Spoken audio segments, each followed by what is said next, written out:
Good morning, everybody. This is Paul Arkwright from HR Magazine, and we are live this morning for HR on the Money, Total Reward Solutions, and we have got the most amazing lineup for you this morning. I'm going to briefly introduce everybody, and then we're going to get stuck straight into it. So today, sharing, we have Mimi Fu, Executive Director for HR at Ocean Park. We have Robert Lee, Head of Rewards and Operations for the Hong Kong Jockey Club. We have Thomas Zheng, Group Director HR for Wharf Hotels. We have Trey Davis, Regional Leader, Executive Compensation Practice for Willis Towers Watson. We have Julien Kester-Semillon, Pre-Sales Manager for SAP Cloud, SAP Hong Kong. We have Dan Smith, Director for Alliance Group. And we have John H. Lee, former Executive Director for HR and Regional Head of Benefits and Wellness, previously at JP Morgan Chase and Co. So I am going to give you a sort of idea of what's going on today. We're going to be looking at how compensation and benefits have changed with all the turmoil that's been going on. We're going to look at what's going to happen in the future, and we're going to have a look at how HR can plan their total reward solutions moving forward to make them better in terms of attracting and retaining staff. First speaker of the day is going to be Trey Davis, okay, from Willis Towers Watson. Trey is going to share a 4-minute overview of everything you ever needed to know about C&B trends. Take it away, Trey.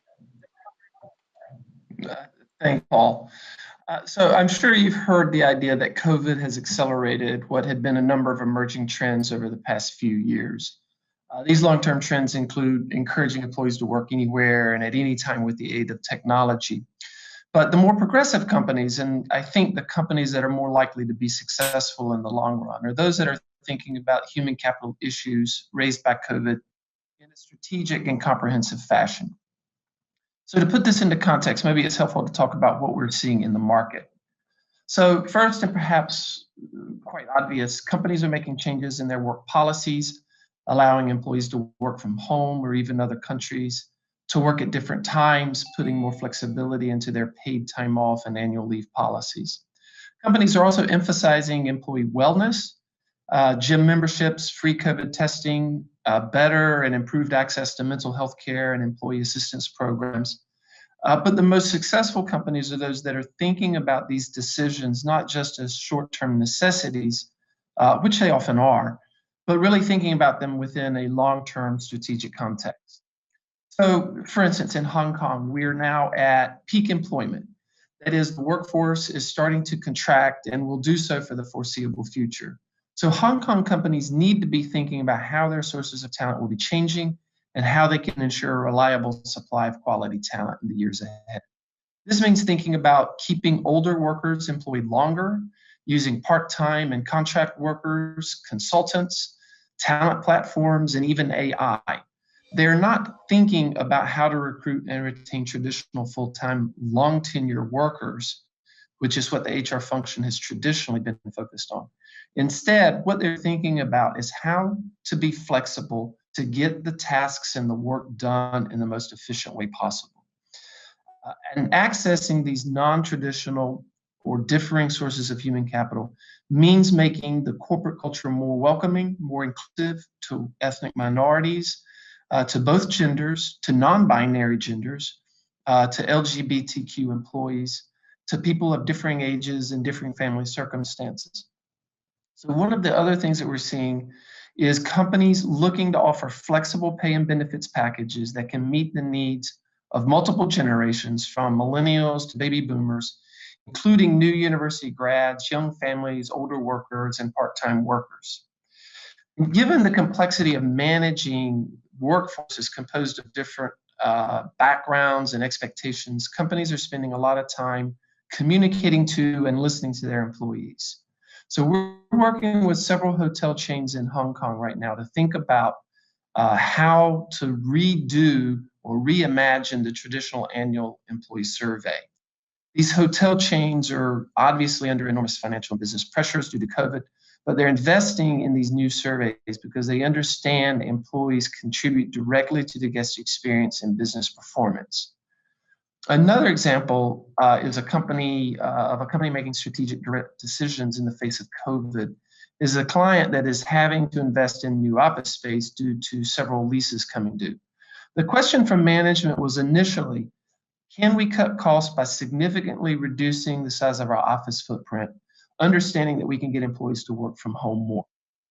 The decision ultimately was to reimagine the office space to make it more inclusive and more team-oriented and more networked, but not to reduce the overall size of the space. The company was afraid that too much working from home would negatively impact the company's culture and employee engagement. Now, the company still invested in technology to support those those employees who wanted to work remotely. So they're still actively trying to meet the needs of different employee groups while still maintaining the strong corporate culture that they're rightly very proud of. So finally, let me emphasize that the strategic focus on human capital governance is not going to go away once a COVID vaccine is available. This was highlighted recently as Willis Towers Watson conducted detailed interviews with several dozen non-executive board members sitting on the boards of the most successful companies across Asia. These interviews revealed that a large majority of these board members feel that human capital is an absolute business priority for long-term business success, and that the board of directors as a whole wants to be more involved in setting and managing the human capital governance agenda for their companies. So that's my summary, Paul. I'll turn it back to you. Thank you so much, Trey. There's a lot resonating there. So we've definitely got a changing workforce, and we, as HR, have to be leveraging those different and those very diverse and very different groups of people who are becoming into or back into, maybe a lot of retirees coming back onto the workforce. A lot more flexibility needs to be built in, and that's both in the compensation and benefits packages, but also in the actual workplace itself. What you mentioned there about changes to the workplace, people wanting to come back and have that feeling of unity again. We were over at SAP offices the other day. They've done an amazing job over there, and in the next issue of HR Magazine, we're writing up what they're doing in exactly that field in terms of bringing a very, very agile and flexible workplace that offers something for everybody in a very diverse working community. Now, just a few, thank you so much. I know, Trey, you have to go now, so we'll wave goodbye to Trey. Thank you so much for that very brief summary there. Great overview. And thank you to all of our sponsors who helped make this event possible. Our title sponsors, SAP, our premium sponsors, Atrium HR Consulting, and our supporting sponsors, Club Med, Excel Education, and Willis Towers Watson. And I'm going to jump back into our panel discussion, which you missed the beginning of there. And so I'm just going to jump in straight with Robert again. Apologies for rewinding on this question, but amid all of these challenges and all of the fun and games that come with dealing with technology, how have you introduced more flexibility, and how have you modified your compensation and benefit strategies at the Jockey Club? Yeah, thanks, Paul. No problem. More than happy to share again. First of all, like other firms, we introduced the flexible work schedule. We introduced the core work hours from 10 o'clock in the morning to 4:30 in the afternoon. So as long as employees are observing the core work hours, they can come or leave office earlier or later according to their own schedule, so that they can better cater their own individual needs. If necessary, also allow employee to have the remote work arrangement. Could be 1 day per week. Again, it's kind of say the flexibility we would like to enhance. But this is some of the short-term things. In the long run, we are doing two things. Number one, we are reviewing the weekly work hours. We want to be more aligned with market, better cater the individual employee needs again. At the same time, we are also planning to introduce more formal flexi work arrangement. But this is something that we also need to do some more study, to make sure that it could cater different business and also the individual needs. Okay. What are you aiming at in terms of your weekly working hours then? What's the sort of target there? We would like to be keeping it that kind of flexibility for a while until we have the formal flexi work arrangement, which I think is too early to determine how should it be. But the idea is kind of say maybe even 4 days a week, or maybe even kind of say even more flexible in terms of the core hours, something like that. Yeah. Great. And Julien, I'll come to you now for your rewind of the answer to that one. Yeah, sure. So in terms of the, let's say, well, what Robert is talking about, which is the flexibility of the work schedule, is very important for people right now, right? So if you don't have the system to roll that change to your whole company, then it's going to be pretty challenging. I mean, you might end up with a never-ending stream of changes and corrections to your time and attendance system, to your payroll engine, and so on and so forth, right? So what we bring to our customers is, of course, digitalization of that process. And to take it one step further to the flexibility is to make it on the cloud, right? What does it mean? Concretely, it means that instead of relying on an on-premise software stack, which means that you will need to make any change to, well, roll out kind of a mini project and to have like a team of maybe consultants, internal, external, to make that kind of change to your work schedule. Now, what we offer to our customers is the capacity to do it by themselves. Of course, they need to be educated, and we provide the education on how to use our cloud software, but it removes the burden of having to, well, spend maybe weeks or months with a system integrator to make the changes, and it enables them to roll out that kind of changes in terms of days or weeks, right? So the flexibility of the cloud, pretty much. Yeah, I think that self-service is sweet music to HR ears because it takes a lot of pressure off a lot of back-end functions. John, you've got a number of years of experience in many different sort of banking streams. Could you share a little about your experience? Yeah, I think even before COVID, I think, you know, the way I kind of see policies and flexibility are kind of an oxymoron, right? I think as soon as the policy it makes things inflexible. But then I think it's definitely important for any organization to put policy together. But I always look at it kind of like a guideline. No matter we're talking about leave days, where the quantity number of 20 days, 25 days, or working hours or working location. But I think for 2020 in this particular year, it actually challenges the setup or the dynamic makeup of every organization that I've worked with or I've seen or I've spoken to with my HR professionals. So I think this, you know, I think we all try to put a framework around what we as an organization try to put together, whether we're talking about all the stuff that, you know, the typical, you know, working and stuff. But at the end of the day, it actually plays a very strategic importance to manager. I think we often look at the policy and look at you know, how do we define things, but I think generally in every firm, in every HR community, is actually very important now to actually even focuses on the role of the manager rather than just, you know, telling employees to define projects or get things done. They actually have a lot more sensible people management things to do, because you can say you can work from home, but somebody having 3 kids at home having no school versus somebody who is single and actually not having that kind of challenge is difficult. And if we pile onto what the business requirement is, what the business is looking for to deliver the business results, it's actually makes a big challenge for the firm to work on this with a framework to be as consistently as possible, but also being as human as possible, as we all do in the human resources area. I think that's such a, sorry to cut you off there. I think that's such a true point there. I love the idea that policy and flexibility are an oxymoron because, yeah, the more that people go into policy, the less flexible things become. I do think that line manager role is critical because they're the ones who have their feet on the ground. They know what's going on so much more than perhaps the more senior policy makers. So I'm going to switch now to this sort of strategic level push by HR on employee benefits recently. And I'm going to come to Dan. I want to get your take as to what you're seeing in the market in terms of changes that employers are making to attract and retain staff. And are different classes of benefits being offered now in the light of everything that's going on outside?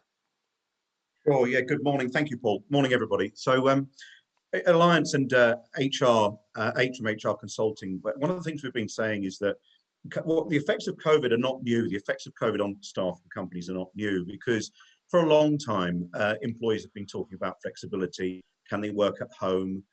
Can hours be more flexible or reduced? Those sorts of things. So COVID's forced companies to do something that's probably long overdue, and that is look at how benefits can be used to not just attract good quality staff in today's environment, but also retain them, as you say. One of the things that I think COVID has forced upon us in particular is that employees are increasingly going to be aware of the fact that benefits are generally tied to their employment, obviously. In a situation where employees find themselves unemployed, and of course that's happened to lots and lots of people globally now, a lot of benefits end immediately. And in this day and age, we find benefits not just being group medical insurance or group life insurance, but it could be school bursaries, even apartments paid for by the company, those sorts of things. So COVID has taught employees and taught companies that if you lose your job, you might not just lose your group medical coverage, group life coverage, you may lose your child's schooling, you may lose your family home, and those sorts of things. So it's placed a real moral obligation, I think, on employers to look at what benefits mean to employees who may no longer be employees. And of course, attracting good quality staff these days is going to involve those sorts of considerations. One of the things we've been talking about a lot is the shift, therefore, towards other benefits that I think, in fairness, the insurance environment's been trying to push for a long time, which are salary-based or income-based related benefits, income replacement insurances, and those sorts of things. So yes, definitely a massive shift in those sorts of provisions. We've talked about home working here, obviously, already. Quite right that it's mentioned there that some people have children at home. It's not possible to home work effectively. We've also found lots of people have staff who they live in condo buildings, condominiums, where the internet connection might even be provided by the condominium, and therefore the quality of the connection is not very good. So benefits around allowing people to work remotely as well has become increasingly important. Paying for internet connections which are particular to that apartment and those sorts of things have been some of the strategies that we've seen our clients and ourselves use as well, by the way. Okay, great. I'm going to come to Julianne again on that one then. So what are you seeing in terms of changes in what's being done to attract and retain staff? Yeah, and I really like that topic because while I was listening, I could see myself in the different stages of my life, right? So now that I'm a dad, and indeed, like working from home is very important, and then having all the tools to work from home is very important, and also for let's say the health insurance is becoming each time more important for me. Was not the case 10 years ago, where maybe the amount of vacation I would get so that I could be going to travel was more important, right? And actually there's this trend, which is, I guess, brought by heavy digitalization, at least supported by heavy digitalization, which is the capacity now for companies to offer even a portfolio, kind of a flexible benefits wallets. Some companies use a system of points, for example, to propose them, okay, how do you want to spend these benefits, right? So it's going to be more popular in other regions of the globe, but we start having quite some of these requests, like how our cloud software can support that kind of point-based wallets of flexible benefits to spend between vacations or tuition reimbursements or health insurance and so on and so forth. Yeah. Okay, John, what's your take on this one? And I want to link this to a question that's just come in as well, which I will highlight on the screen now on the slider. And this is also, so what we're talking about there, what changes are we seeing? And it says, are all the trends impacting human capital and workforce strategy that have been shared so far, are they actually changing compensation practices or not? Are we just talking about this, or is it really happening? What have you seen in your sector? So, I mean, in general, I think in particular, I mean, I think this is a very hot, important point. And I think over the years, this has always been looked about. And I think if anything, the last 12 months, 10 months has been accelerating. I think first we talked about the original question on the benefits. I think it's important. And I think, overall, I don't think the classes have changed. I know every company that I have, worked for, or even, our friends have worked for, life insurance, health insurance, wellness program, pensions, leave days. Those are the macro things. Every firm, I'm sure we look at everybody and everyone on call has it. But I think it's getting increasingly important is the engagement piece. And how can we get employees to appreciate what they have? Because it's easy to offer something. We all offer something, but as an employer, we need to be take the proactive action, or even more so proactively in terms of what's being offered. Examples is life insurance or health insurance. We all have it. I mean, to Dan's point and Julian's point, we all have it, and I'm sure everyone has it. But have we thought about things that, whether these are the things that employee needs? I think if I just think about over the last few firms that I work with, cancer coverage, whether we're talking about critical illnesses, whether we're talking about, the last 12 to 18 months, mental health, we talk about mental health all the time. And every firm, this is kind of the mindfulness, but it's one thing to talk about it, it's another thing to actually put, say, psychiatrist or clinical psychiatrist as part of the coverage, right? So these are the things that is actually happening. I know in the marketplace, these are things happening. So that ties to the question that's being asked is, I don't think it's just talk. Like employees are increasingly talking to insurer. I had lunch with an insurance company last week. Like the ask of these things are getting even more significant, but various employees. Pension plan, we put 10% or whatever percentage your firms put into pension plan. How many employees even look at it to think about their future, their well-being, what happened if they lose the job or leave the company, right? So things like that. Yeah, there's definitely a degree of education that needs to go on there as well, so people are aware. A lot of companies have EAPs and people don't know what they are or what they're for. So and with the MPF, I'm totally with you on that one. Most people just leave it, never do anything with it. So there's part of it is education, but another point I want to come back on that you mentioned there is that are we actually providing, even though we're providing this wallet of different things, is it what the employees actually want? And that brings me to a really important question, which is how do you go about gauging what employees really want and what your talent really wants? So Thomas, I'm going to come to you on that one because you haven't said anything yet. So let us know how you're gauging what your employees want. Good morning, everybody. I think, for us, our industry, not just during COVID, but obviously with the civil unrest, has been crucially impacted. And so we felt that it's very important to continue engage our people. I heard we did discussing about the engaging the people. They are the one who really take care of our people, similarly to Robert Skate at Hong Kong Jockey Club, right?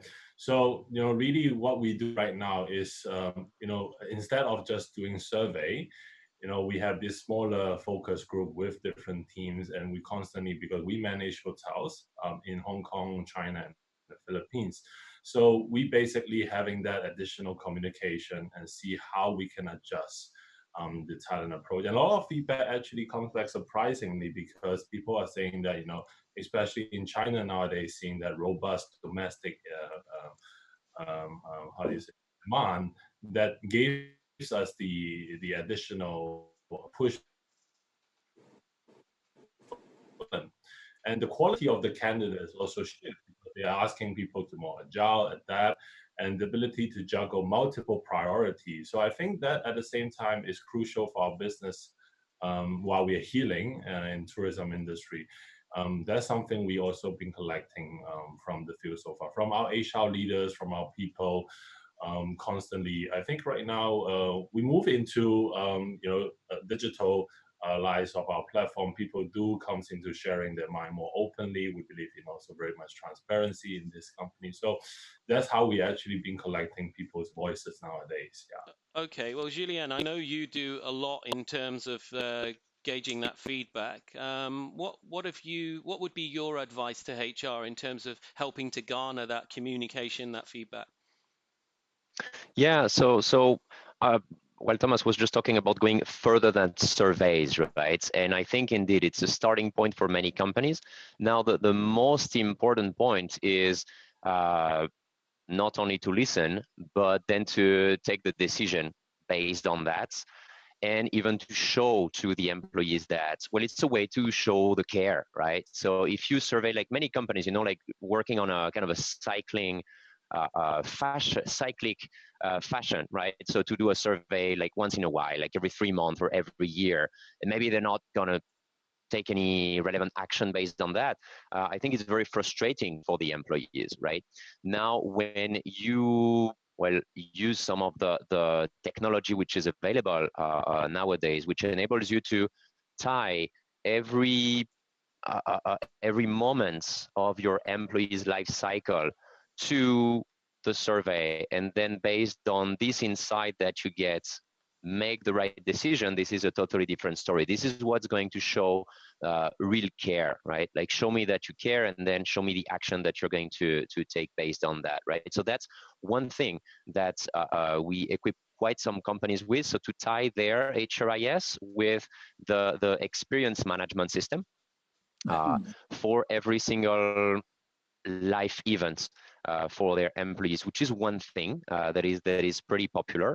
Actually, tying back to the topic of the benefits, we also can equip the companies to survey and to make the, let's say, to get recommendations on what is the best mix and even kind of the best bang for the buck based on the different populations to I'd say kind of factorize in a way to get the best package of benefits that will satisfy most of the population, still supporting the branching for some marginal cases, like just the margins of the population of your company to make some tweaks, right? So as a summary, well, the gathering of the what we call the experience data, and most importantly, integrate it with your HRIS, and then having that whole system of action, take the action based on the insight you get is very important. Yeah, so it's not just got to be garnering that feedback. It's got to be actually acting on it and then making sure that that is the right thing for the right people. Well, I've got a question in on.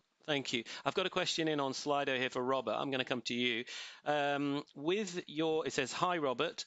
With your changes to workplace practices or flexi work hours, how does this impact CMB provisions to employees or the entire CMB strategy?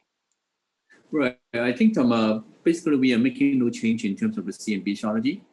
Because even when we talk about the remote work arrangement, assuming that the workflow and also the operation will not be impacted, so we are still adhering the same reward, I would say the policy and also the strategy. But we did bump into the situation that, especially when the beginning of the COVID-19, some of the I would say the business activity were put on hold. For example, kind of say the football betting, because of the fixtures are not going on. So the people, they are not working at all. For those kind of say the situation, we did refract. I suppose you could have had them betting on when the football might restart. You could have a sweepstake on that. Yeah, but I think that's a very good point. But that's something beyond our control, because if the football betting, the football league basically is not going on, then it's beyond our control. Then some of the people, they are not working. Then, as mentioned, the compensation will be impacted. Other than that, we are more or less using this same compensation strategy.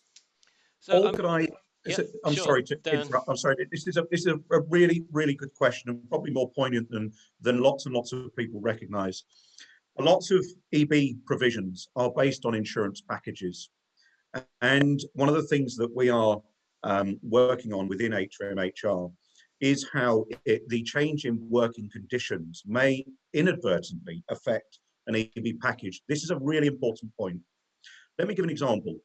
Lots of companies are moving away from a pure employee-based approach. Lots more people are either using consultants or even changing some employee status from employer to consultant or to vendor.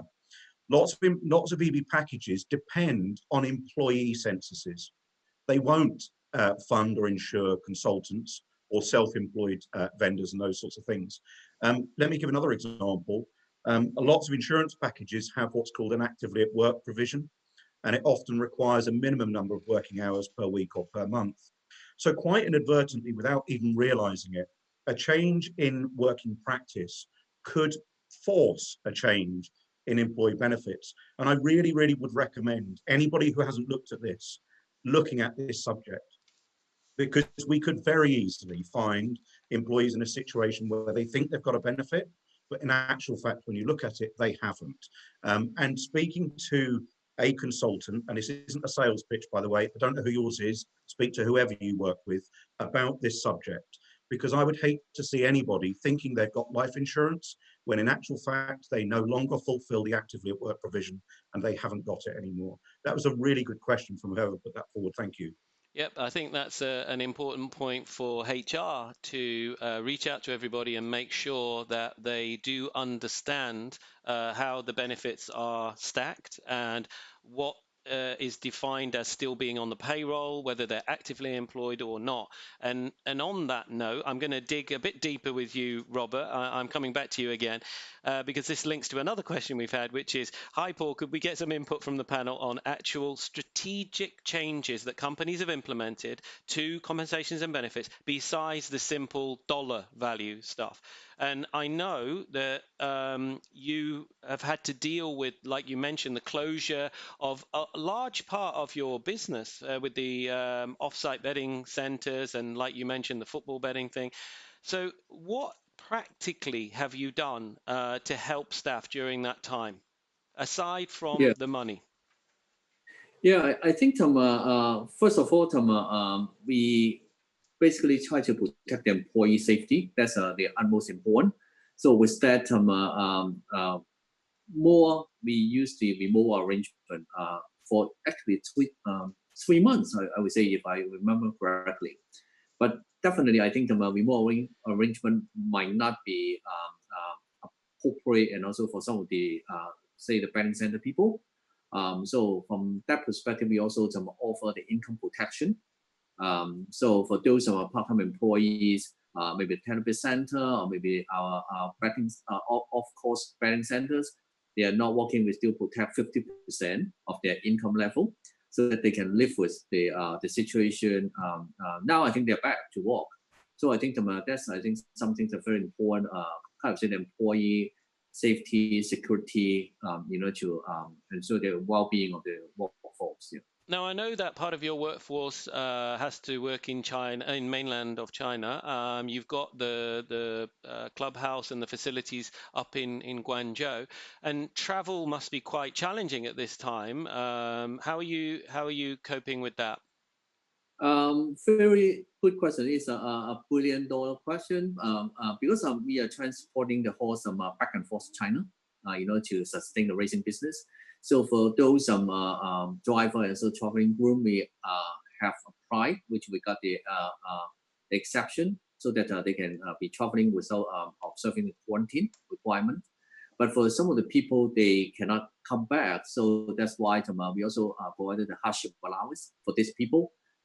They actually stay there for again 2 to 3 months, cannot come back to Hong Kong or even the overseas country for seeing their family. So that's the protection we're doing, and also the kind of say the assurance as well.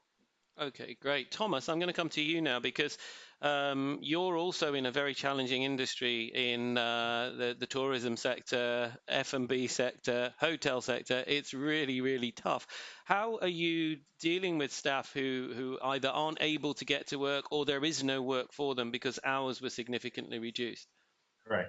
Now, we basically really brainstorm all around this because the sick business compared to the year before would drop by 70 over 80%. So there's definitely abundance of workforce we can. While there are some degree of voluntary unpaid leave we ask them to take, but that doesn't take away that productivity. So what have we done is we became sort of a manpower company, to say, right?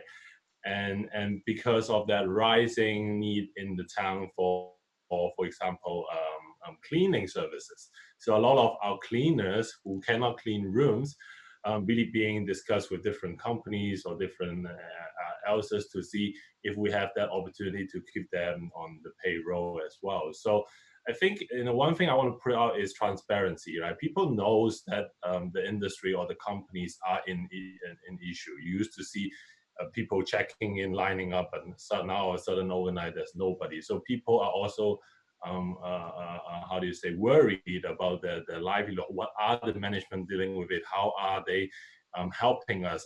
Am I going to get a job tomorrow? So that's something we've been constantly communicating with them. And And this is one of our hotels. The Prince is actually having a renovation right now. So there are phases we tell them we invest in our future, but at the same time we try to find solutions to actually balancing that need of the losses of the company. Just another example I will bring up in terms of work from home, right? A lot of company during the COVID time did go to work from home, but what our finding is by talking to our people is that once they return from these work from home, they felt that they're missing that part of the relationship, which I'm not sure about the other industry, but in hospitality, we treasure that very much.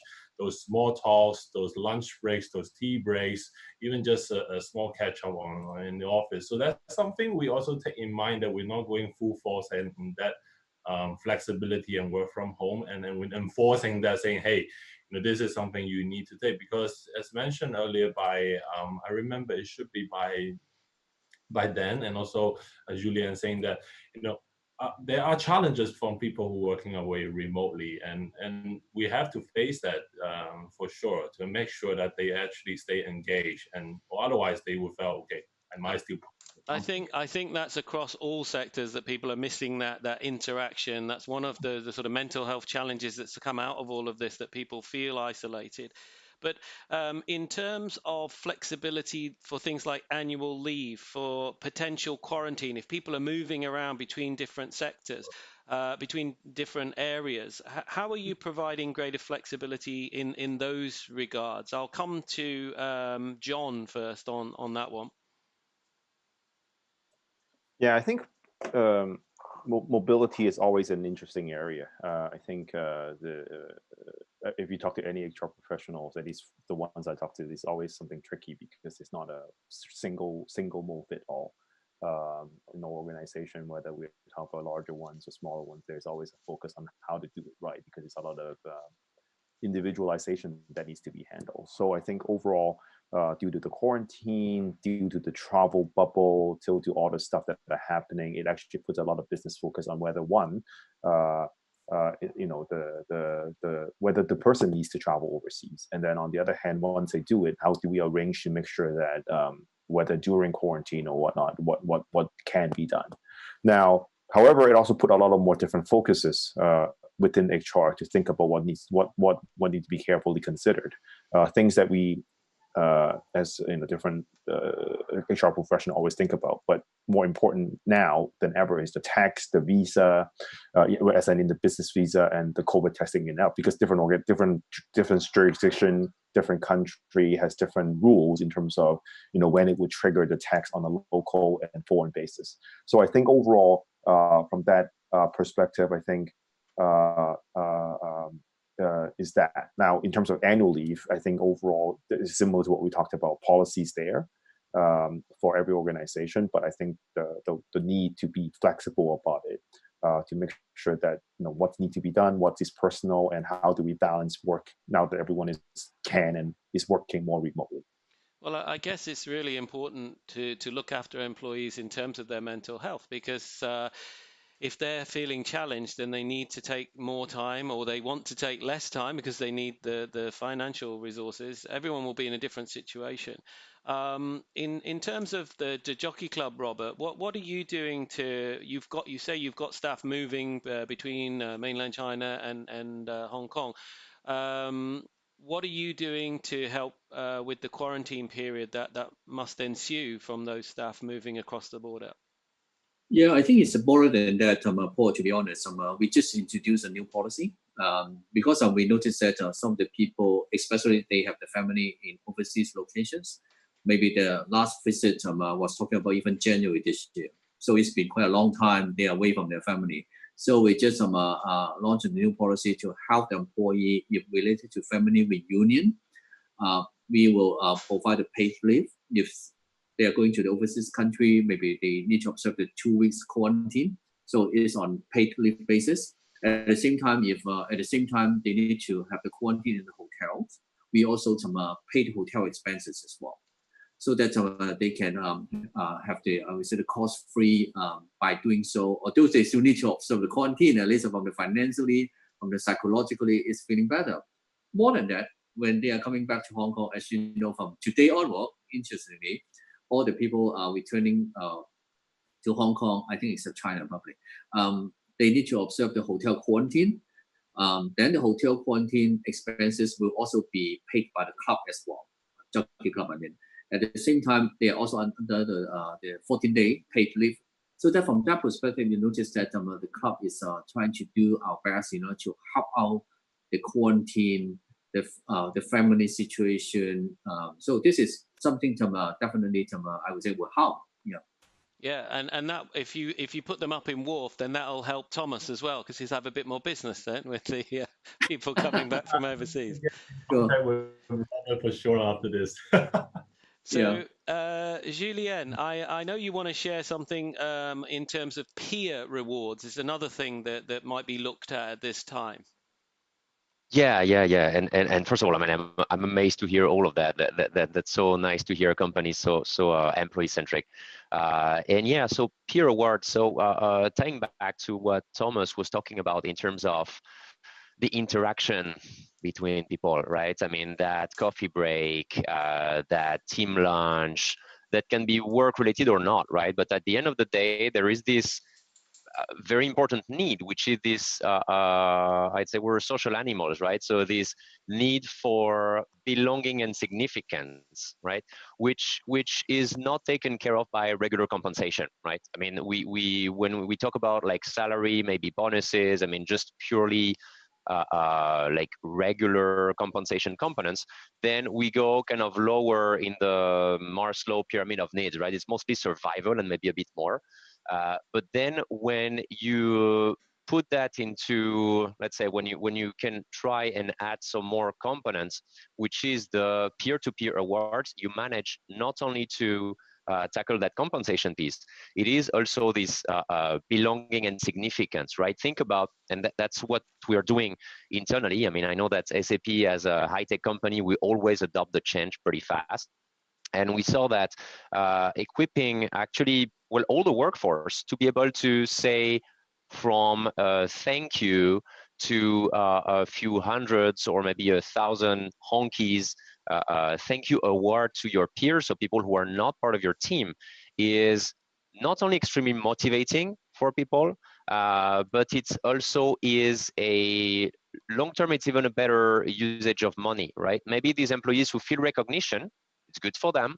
And also from a compensation budget perspective, you might need to increase them a little bit less because they know that they have this other piece of their basic needs, which is this belonging and significance and recognition, which is taken care of, right? Same thing, we see each time more companies asking us how we can cater for that kind of cases. So that's and more really, risk of it. But. And it's taking some of a little bit of the pressure off the sort of CMB budget, but it's making it much more personal because just like we alluded to earlier, I think it was John who mentioned that it's the line managers that really know what's going on and really know where recognition is due, and then being able to do that, or even just colleagues being able to do that, can be a real like motivator.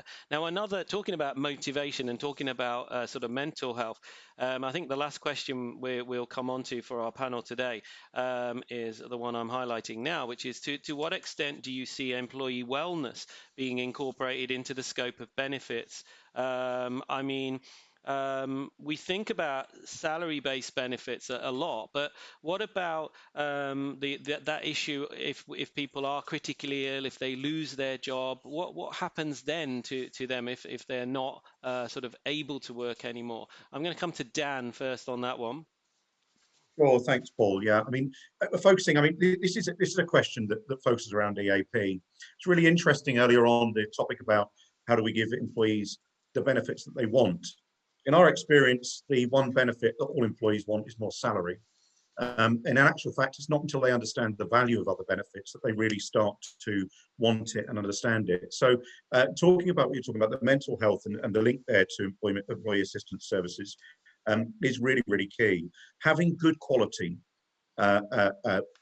readily available access to professionals who can help people in these difficult times is absolutely essential. The mental well-being of all humans, not just employees. And when I say all humans, I'm talking about spouses and children of employees as well, of course, and parents and so on.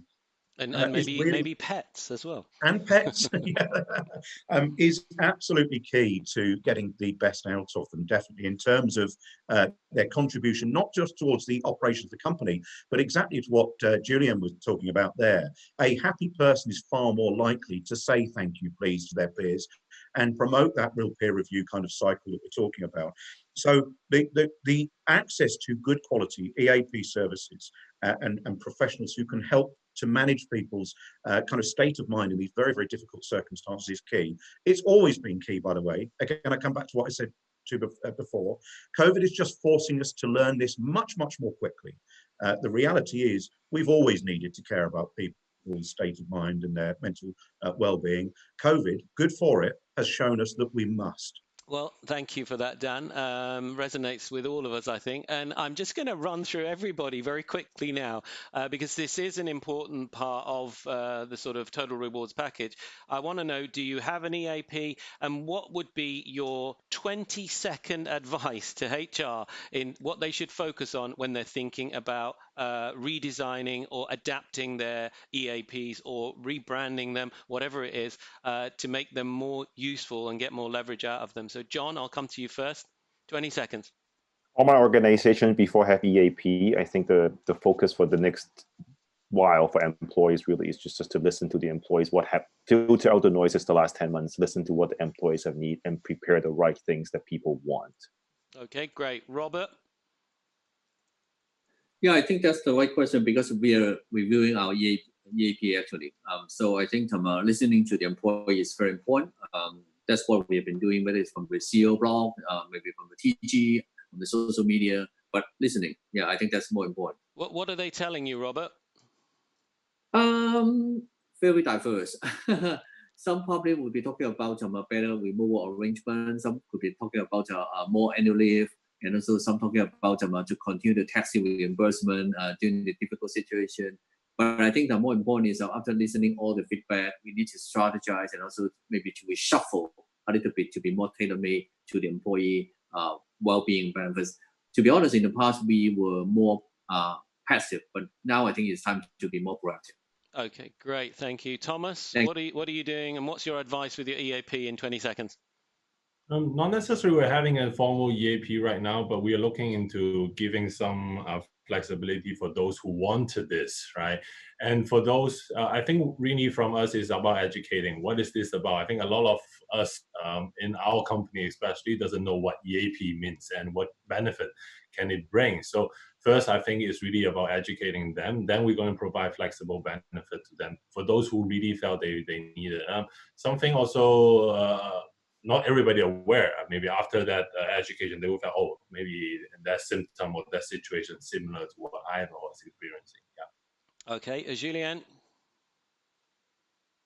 Yeah, so we do have that kind of programs as well that embarks from supports, right, to the employees, and also education, right, education of employees on more of, I'd say, day-to-day soft skills like mindfulness, empathy, that kind of mental practices that are going to help in that kind of crisis.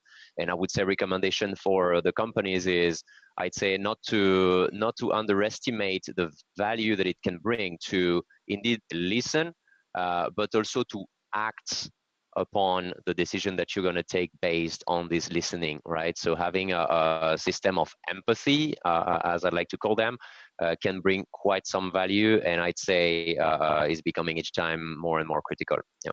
Well, thank you so much, everybody, for your sharing. I know I've run it at a bit sort of breakneck speed to get through as many questions, but at least we had time for some panel questions from the audience as well.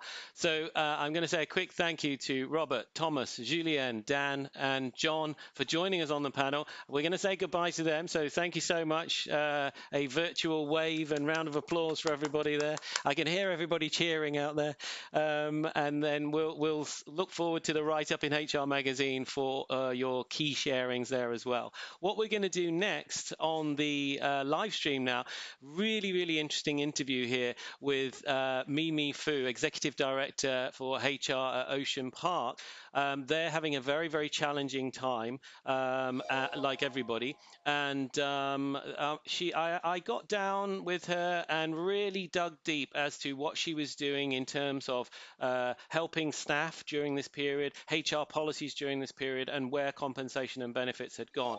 After we finished that video, it lasts about 19 minutes, 18, 19 minutes, and then I'm going to come back and I'm going to give some Christmas presents away in our lucky draw.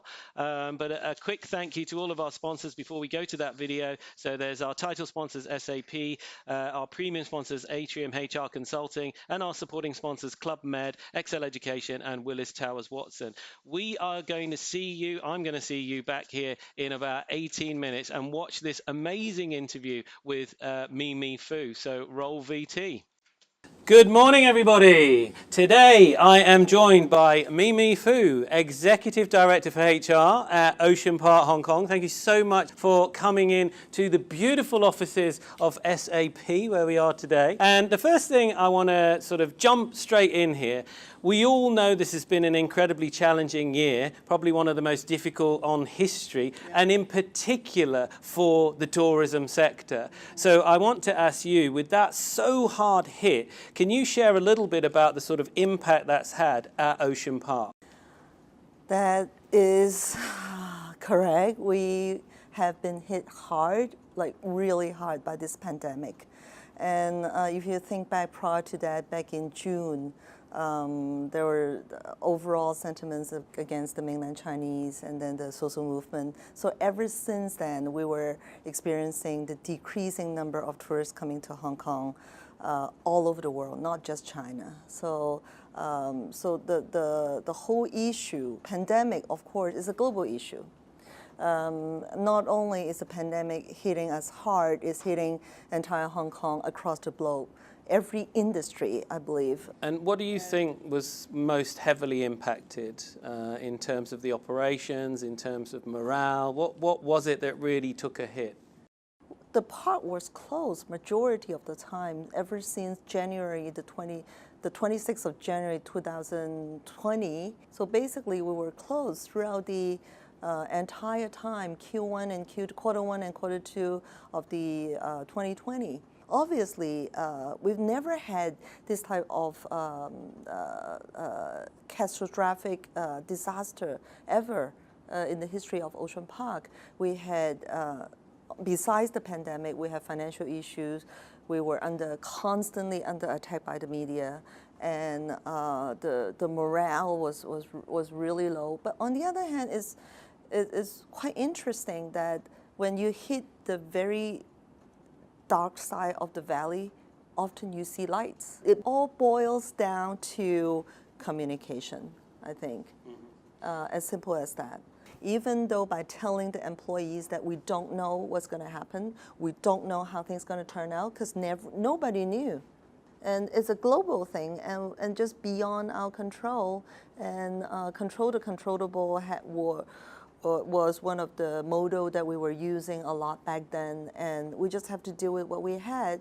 We also changed the frequency as well, from daily to 2 or 3 times a week, and on a necessary basis, and other ad hoc meeting as is necessary. So I think the message I want to send here is communication. We just keep communicating through WhatsApps, phone calls, Teams, Zooms, you name it, we have it in place. Now, one of the big themes for the conversation today is compensation and benefits. And obviously, finance is going to be hit hard. We don't need to say that. If you have to close operations altogether, then revenue is nothing. But you've still got the same expenses, particularly at a place like Ocean Park, where you've got a lot of upkeep just to keep the thing running.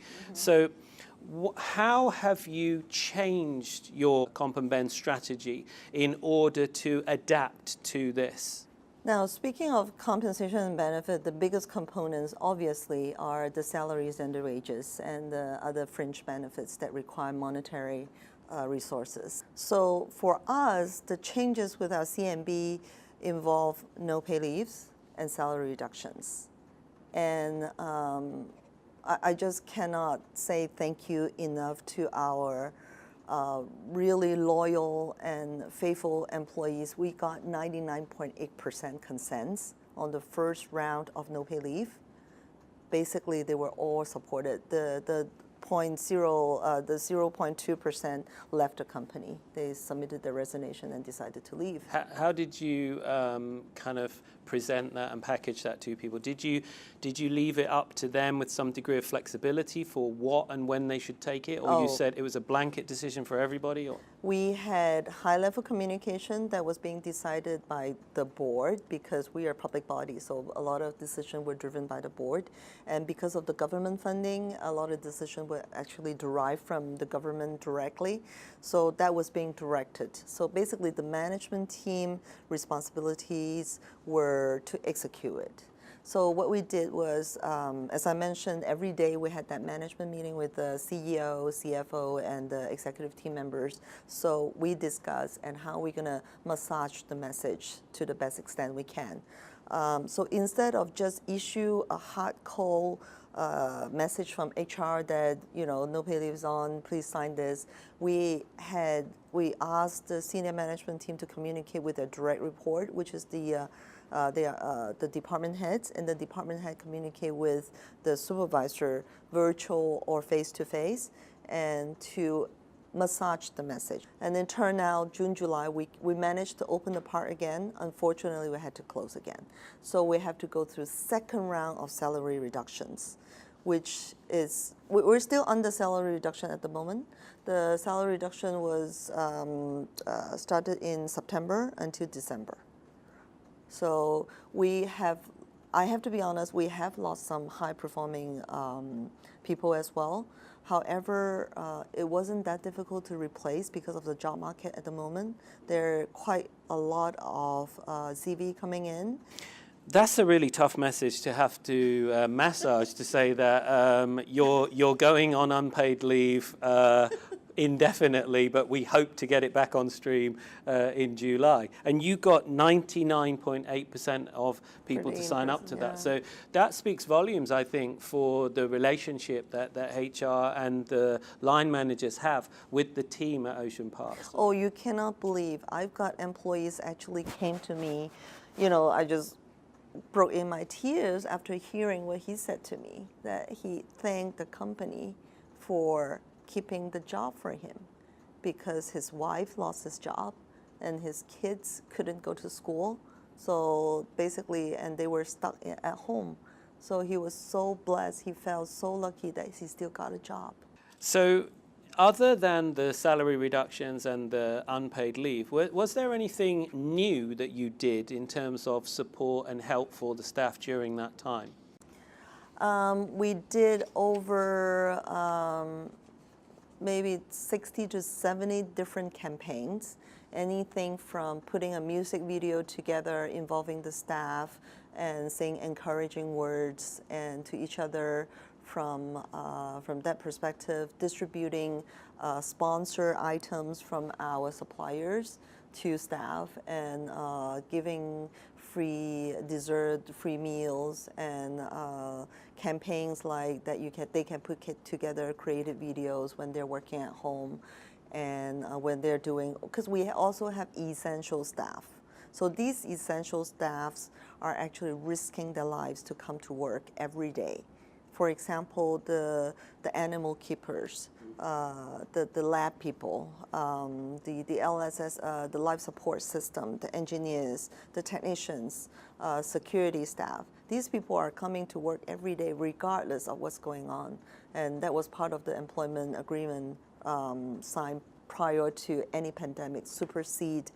Even though typhoon number signal 10, they will still come to work. So these sort of people, we would give them free meals and support group that we form together. The employees will sit together and share their issues, even though we may not have additional funding to support, to actually provide to the employees, but they can at least share. I think from this experience, we realized there are a lot of psychological needs rather than, because the virus is out there, it's airborne, everybody knew that. So how do you stay immune from it is really by strengthening your body physically and emotionally. So we did a lot of emotional touches.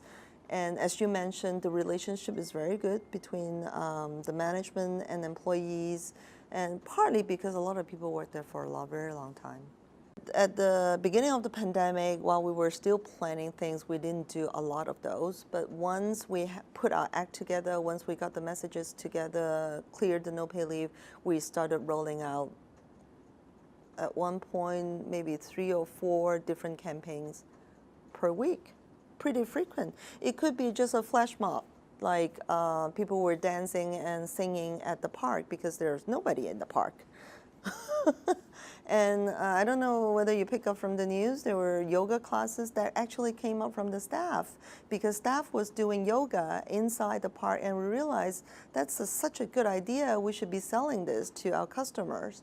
And that became a reality. That all started during the pandemic. We're not banks, we're not insurance or iBank, investment bank or anything. We don't have that sort of resources to pay people to that level. Our pay is somewhat below market average. So how do we attract people? How do we retain them? It's really by connecting to them, by building that relationship, giving that purpose. Whoever worked for Ocean Park, to a certain extent, they are in sync with our core values, being conservation, being providing education to the people of Hong Kong and those visiting the park, providing quality moments, recreational moments to families, children, parents. So somehow we have that purpose. You know how the younger generation need that purpose of work, and I think some of the older generation need that as well. Well, everybody needs the purpose of. So we were being able to connect with our employees regardless of their generational background, young, old, and however, 70% of our employees are the younger generation. That's why I mentioned the younger generation. So times are tight. That sense of purpose is very important.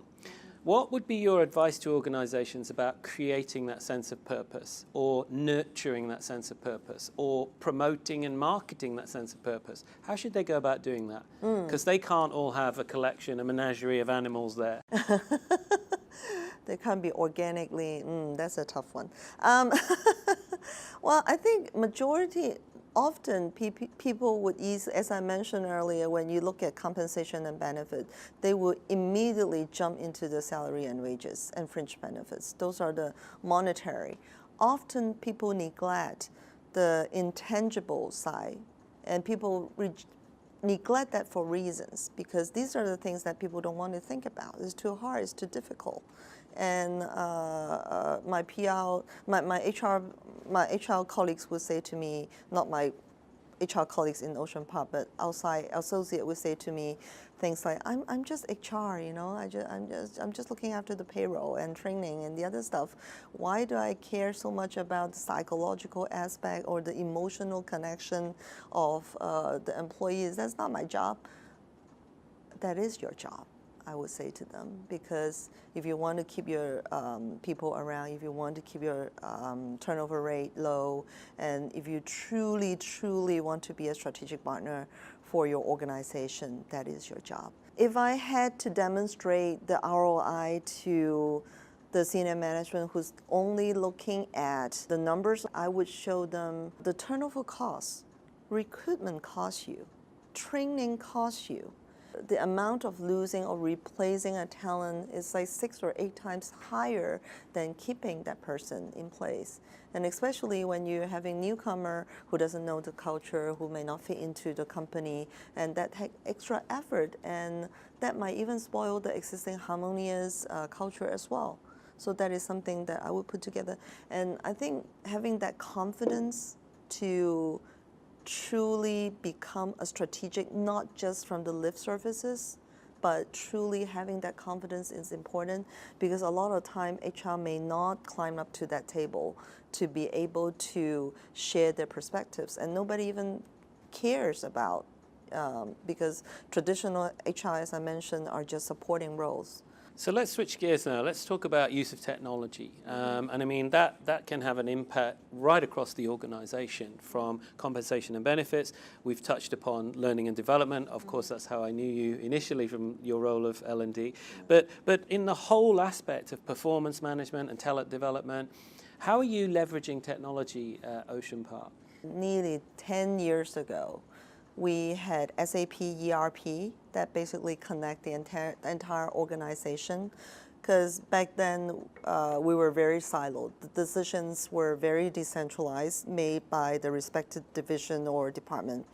So ERP forced us to unite ourselves to make decisions, because everything is interlinked. So we were, ever since then, I think that itself became a cultural change to the company. So technology really drove us to this level of cohesiveness. So that's interesting, that the technology actually was a catalyst for cultural change across the organization. Correct. And you really think that got people more aware in terms of sharing data and communication across different business units in the organization?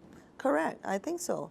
Because collectively we're generating data, information, and being shared by different departments that would not have happened otherwise. It has to be system-generated information, and of course it takes human to understand, to draw the insights out. But that information are so neutral and unbiased, and that became good intelligence for a company to make the good decisions from. And so each business unit was getting their own dashboard where they could pull up metrics to help them make business decisions? To some extent, yes. Not each and every unit, but yes, but that's the overall philosophy. You've had a lot of change, and some of it has been forced upon you, but what do you think's been the single most successful change that you've made in terms of your total reward offering for your staff? We have done some groundwork on the job evaluation, the overall compensation review, to build in layers to the current salary ranking that we had at the back of our head, that we knew that this is some, because the current structure is very old, and we didn't, brutally honest, we just don't have the money to afford the revamp of the current structure. And it's running well. It's not the best structure in the world, but it's if running. It's not broken, don't it's not fix broken, it, yeah. You know, we'll just use it. But given the resources in the future, and I would add more layers to the different structure. Well, thank you so much for your time today, Thank you. Mimi. I'm going to try and get you to share a couple of words of wisdom with everybody just before we go. Okay. In terms of, if I have some. I mean, a lot of people in HR right now are feeling like a bit shell-shocked. It's been a really, really challenging time because they're the people responsible for looking after everybody else, just like you mentioned. Yeah. What would be your advice to HR right now in terms of them racking their brains with no budget to put together a comp and ben plan that's going to carry them forwards? What would be your parting words to them? Wow. I was hoping somebody can give me the advice. You've given me a tough question. Be creative. I think HR needs to be creative. And if we get caught up with the old school of focusing on compensation benefits and recruitment, training, and that will not put us into the future. And that would not help us to handle the pandemic. I think the pandemic really shocked most of us in HR. We didn't expect that, as we mentioned. I'm not going to go through that again, but we don't know what's next.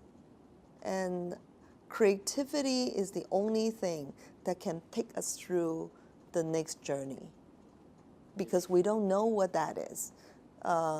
Creativity is the only attributes contributing to our tolerance to ambiguity. And without creativity, I mean, Ocean Park would not still be around.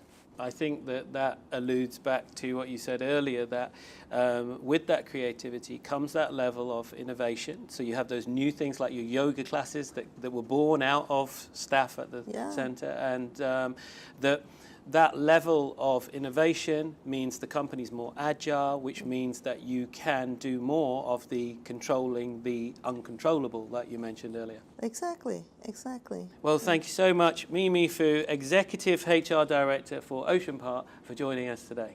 Thank you, Paul. And that's a very wrap. much. Thank you so much. Thank you. And we are back live again after that fantastic interview with Mimi.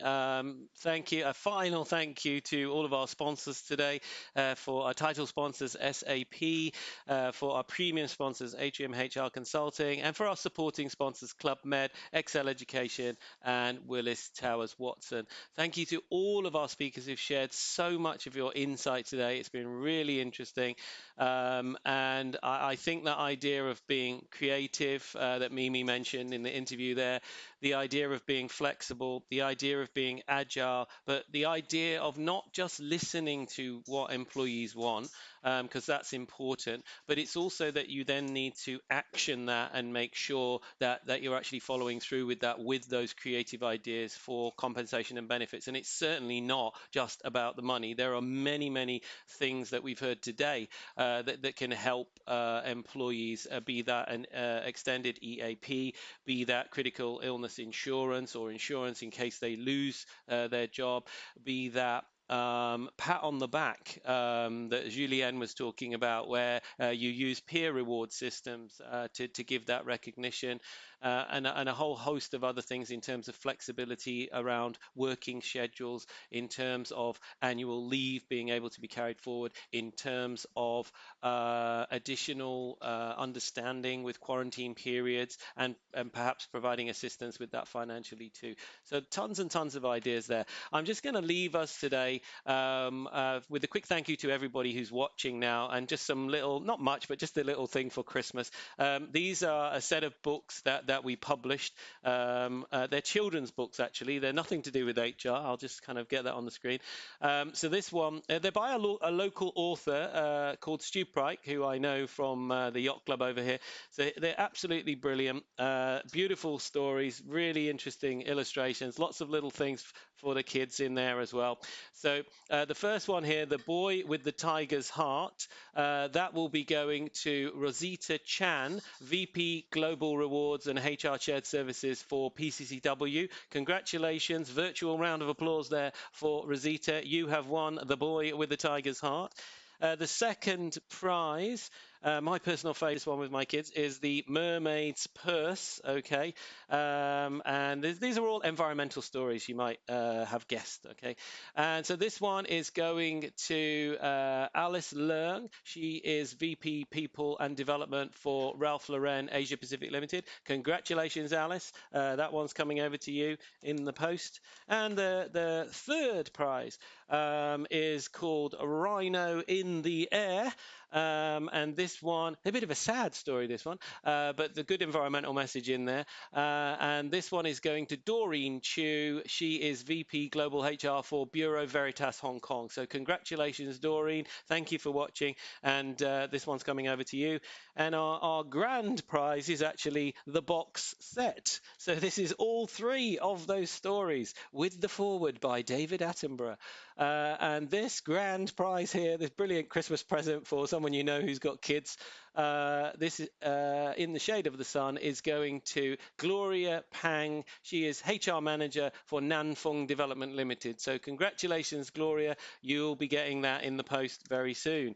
Please remember to subscribe to HR Magazine on YouTube, and then that'll keep you updated on the latest live streams that we're running. And you'll find more information down below in that white link underneath the YouTube stream there. And please subscribe to HR Magazine if you haven't done already, and then you'll get access to all of our live streams. We will be running on-ground events again soon.